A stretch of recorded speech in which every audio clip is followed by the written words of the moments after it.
בפרקים הקודמים של השוקרונים בפעולה. הבנים רכלו על הבנות. שיר נכנעה לבנים, הביאו חיזוק. לאביב יש כוחות מסתבר, אבל גם לליאור, והכל בפרקים הבאים. וואו, זה בוקר קשה. בואי, 1:20. עוד 40 דקות לקרב. קומו, נו! קומו! אני עדיין בשוק שלא סיפרת לנו, זה יש רק כוחות. מה זה משנה? העיקר שניצחנו, יאיר. בואו נראה. וואי, איזה מציקות, הן לא עושות כלום, הן לא עוזרות לי. מה תקרבנו? שמעתי אותך. זה לא יפה מה שאת אומרת לנו.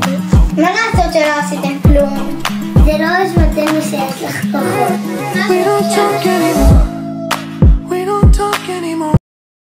מאיפה קיבלת את הכוחות שלך? מה הכוחות שלך בכלל? הכל קרה כך.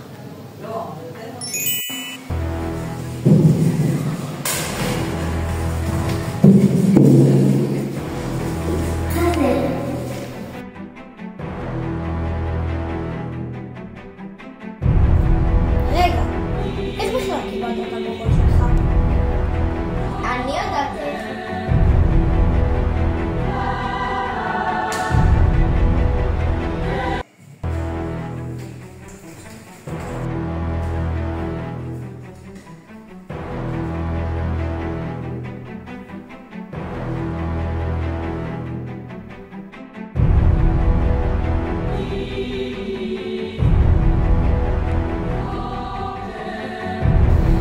רגע, אז כל הזמן הזה ידעת שגם לאביב יש כוחות?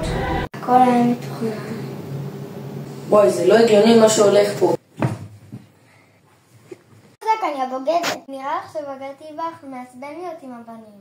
סוף סוף חזרת אלינו, הבנות לא עושות כלום. למה קיבלת את הכוחות שלך רק עליי? זה ממש כואב לי עד היום. אם היא נעלמה, זה אומר שגם לה יש כוחות. מה שאומר שאני היחיד בלי כוחות. אולי... איך בכלל הגעת לכאן? רגע, גם לך יש כוחות? הכל קרה כך.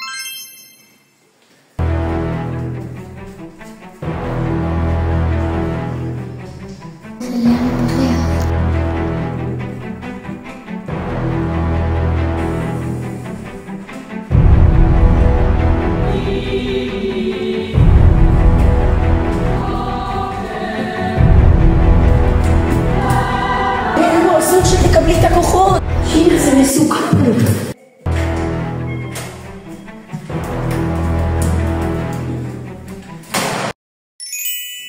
וככה הסיפור קרה. רגע, אז ליאור תמיד ידע שיש לך כוחות? כן. לא, אבל לא הרגשתי כלום, אין לי בכלל כוחות.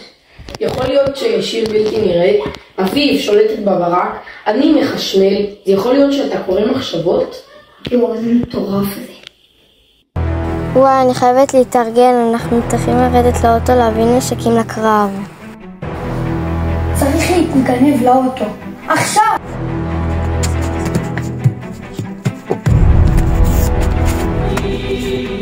מה זה, יש כאן אנשים?